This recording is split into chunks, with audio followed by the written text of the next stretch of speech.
Zoom. Good morning, everyone, and thank you so much for inviting me, Amanda. It's so great to be here and to be part of the community this morning. I am going to kind of focus on International Women's Day and maybe give you a little bit of a serious talk here. So yesterday was International Women's Day, and if we gave a report card to the world right now, I think we're still failing as far as women are concerned. There were so many videos shared on social media about women, and just a sec, I'm going to look at the clock. And only in the recent, like as late as the 1970s forward, did women really have many rights in the Western world. And from that time forwards, women are losing rights in many other parts of the world. Though I can wear pants, vote, have a house and credit card in my name, that is not true of most women in the world. And of course, reproductive rights are under threat right now, and women are buying into these beliefs because some of them voted for the current US president. Audre Lorde wrote, "Every woman has a well-stocked arsenal of anger, potentially useful against those oppressions, personal and institutional, which brought that anger into being.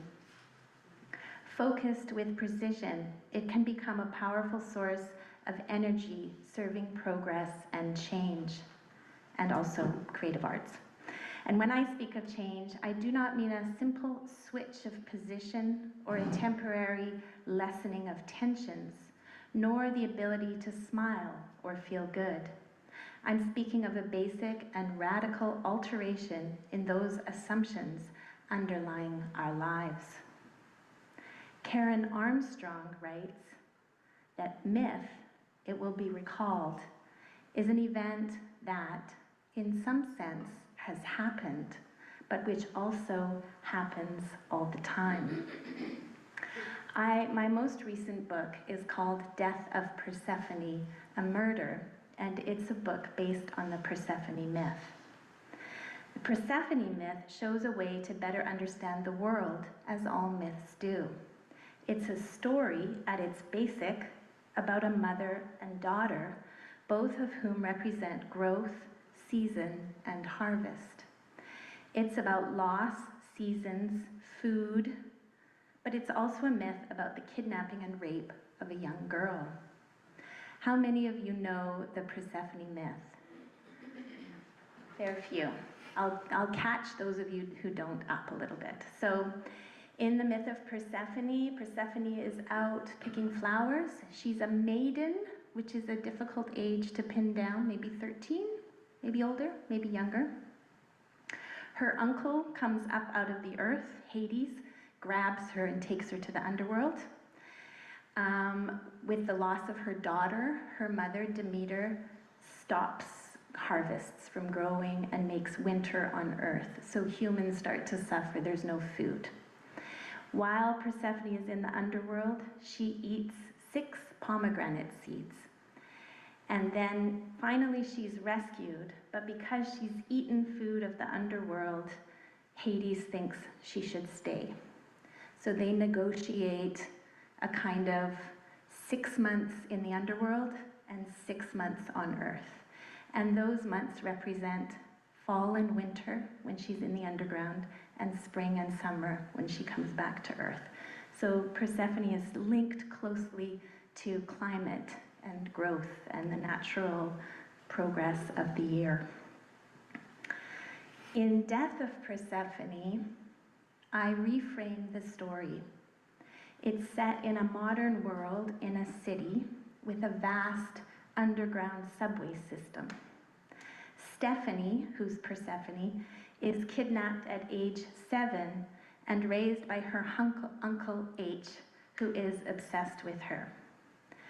While Stephanie is growing up in the story, there's a detective, because it's a kind of murder mystery, there's a detective trying to solve cases of murders of women. And eventually, Stephanie grows up, meets the detective, and the story continues from there. I wanted to radically rewrite this story to take a close look at how myths like this one have shaped how we see women and girls, choice and autonomy, and how the basics of this myth of a girl taken, then embracing her sexualized role, sits under the surface of our understanding of women. Persephone leads us to the parents of Andrea Skinner, Jim and Alice Monroe, accepting and silencing their daughter's abuse. So you can see how it sits under our understanding of young women. My argument is with Persephone becoming a hypersexualized queen of the underworld after being kidnapped and made his wife. I don't buy it. But also, it's a metaphor for the planet, that the male usurper can take what he wishes from planet, and when he does, there will be consequences. This is the warning in the myth: don't abuse Mother Nature, Demeter nor her daughter. There is a lesson here for the human world and how it cares for planet as well. Balance is important. In my rewrite, the balance is off because in the modern world, we are out of balance. We have missing and murdered Indigenous women. We have the rise of male incel groups intent on causing violence to women, and a rise of misogyny in schools. We have a new president in the US who has absolutely zero regard for women. We are also out of balance with the planet. We're not letting it rest. We will run out of fresh water, temperatures are increasing, species are dying, not to mention fires, drought, the death of insects, which will lead to an inability to grow food. So you can see the parallels with Demeter there as well. The heart of the myth is being ignored. The reminder of seasons and balance, but the violence to women that is part of the myth has been absorbed into our ways of seeing women and girls. I'm going to read you a few poems from Death of Persephone, and I'm focused not on the narrative so much, but pulling poems that focus on planet, animals and creatures, and the girl, and how those two sit next to each other. And I'll just say that it is also a murder mystery, so it's individual poems that are both lyrical and narrative, and the detective's part is all in linked sonnets, and then you kind of meet Stephanie and she grows up, and then, as the title suggests, she dies. So I'm going to start with a poem called Pteropus Fruit Bats. And so in Greek mythology, the gods and goddesses of Greek mythology are linked to many plants and animals in the natural world, and that's especially true of Persephone, and the bat is one of the animals that she's linked to. Pteropus Fruit Bats. 1. The feet of the fruit bat are the small hands of a human child, the nose a dog's nose, calm in the year of the rat, keeper of balance, watchful dog, ever watched bat. Thumbs and fingers, soft dermis of membrane. Can the elongated hands of the bat be attentive? Can the wingspan? Blame the bat when humans falter. Blame the wolf or fox when chicks get eaten while farmers' fences encroach into wilder spaces. Blame the girl, her uncle's obsession. 2. Screws, secateurs, twine and stakes, cages for birds or bats, a girl perhaps, such honeyed wood, wooden slats, rope, headlamps, Spelunk deep into the earth, peek up, crepuscular fruit bats, sweet, sleeping breath, quiet hunger. 3. Above, on the meadow, where asphodel and daisies grow, a girl in a floral dress braids a chain. Below, where the roots and bulbs of narcissus burrow, the small feet of bats cling. And from water beads on the trichomes of these underground appendages, the fruit bat quenches its thirst. 4. Did you call her Bat Girl? Did her uncle wear a bad guy mask? Did he offer her fruit and batty, she ate it? Blind, did she bat her eyes at him? 5. Does this city have a system of tunnels? Does it have an underground of moving trains and unending caves? Above, great cathedrals loom. Westminster, St. Sophia, a skyscraper like Burj Khalifa, or a cenote like those in Tulum? If these landmarks, how about fruit trees of emerald leaf and amber sweet? If a cenote, where the earthy bitter waters, the watersheds, where the megabat on its tiny endangered peds reaching to span a great and cavernous underground, its thigh-tail membrane stretched, wings upheld for balance while it dips and drinks from a slow tainted river. 6. Blue sky on a cold winter day after days of floodwaters and gray. The world, a world of lives lived off carbon emissions. Crepuscular, roosting, dog-like face, muzzled and gray, endangered wings, sharply curved claws. 7. O bat, O maiden child, O myth makers and storytellers, look what we've done. Demonized the bat, harvested it, mummified it, sold it online, stressed, starved, caged, poisoned it, frozen it in vampire tales, loss, lose, lumbering. 8. Roosting one, flying fox, insect eater, we've broken the watersheds. We've lit up the caves like devils with our plastic horns.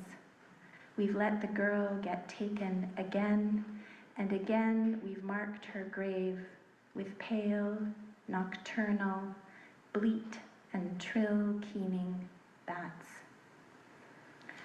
So I'll just say that I had started this poem before the pandemic, but you know those early days of the pandemic, we blamed bats for a lot, and I got a little worked up there, so that's me working that out also.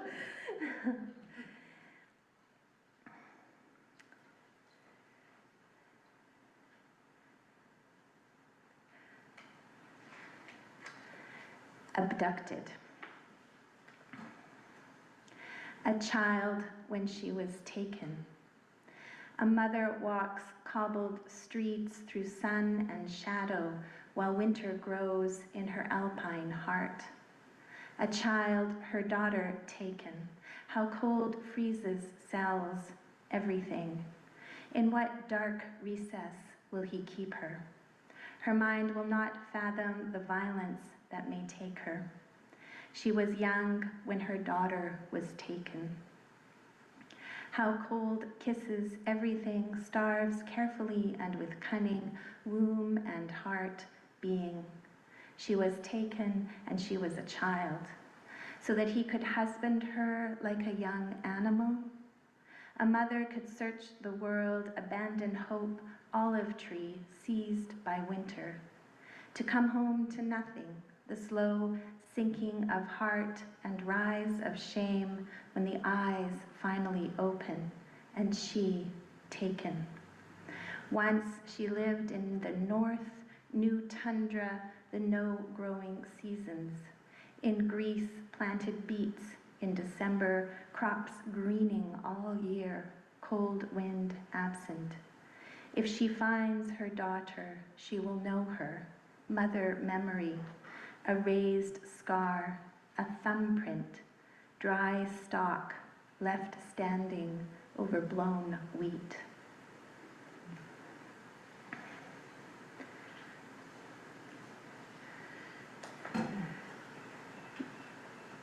So the next poem is kind of directly speaking to the missing and murdered Indigenous women in Canada, and kind of thinking about, we have this Greek myth with these Greek elements, but what about here? And it's called Corridor. There's many corridors between life and death in the book, and this is one of them. Corridor. Say Persephone, and corn, wheat, olives, the Mediterranean comes to mind. Ancient stone acropolis, gods fixed in place and time. Where the Persephone of Camas and salmonberry, orca whale or gray, the goddess of fertile trees, blue bead lily, chokecherry, cloudberry, gods or totems, the maiden taken is not just in our imagination. Walking home this highway of a corridor of vanished beings, violence and erasure of earth and what is fertile, an erasure of women and deep knowledge. Language the tongue cannot curl to, yet still tongues do. Persephone, maiden taken, is in everything. Iconic girl, expected violence, history on repeat. Legend, myth, religion, we are breaking the code. She is make-believe. She is real. Smacked down, she rises, human, enduring. How we doing? 2 more poems.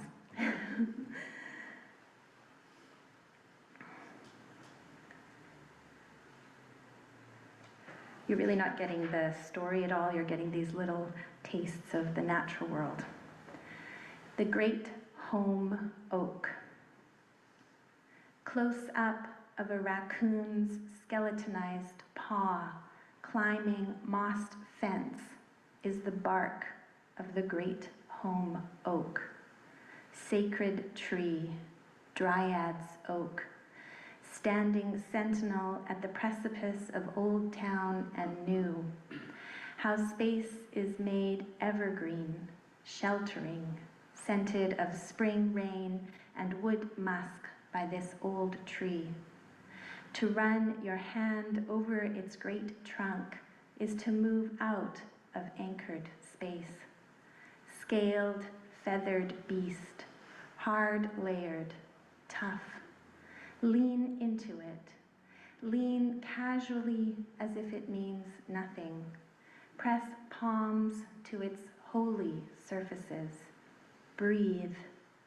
Bright green, gray green, sky a harness to velvet leaves.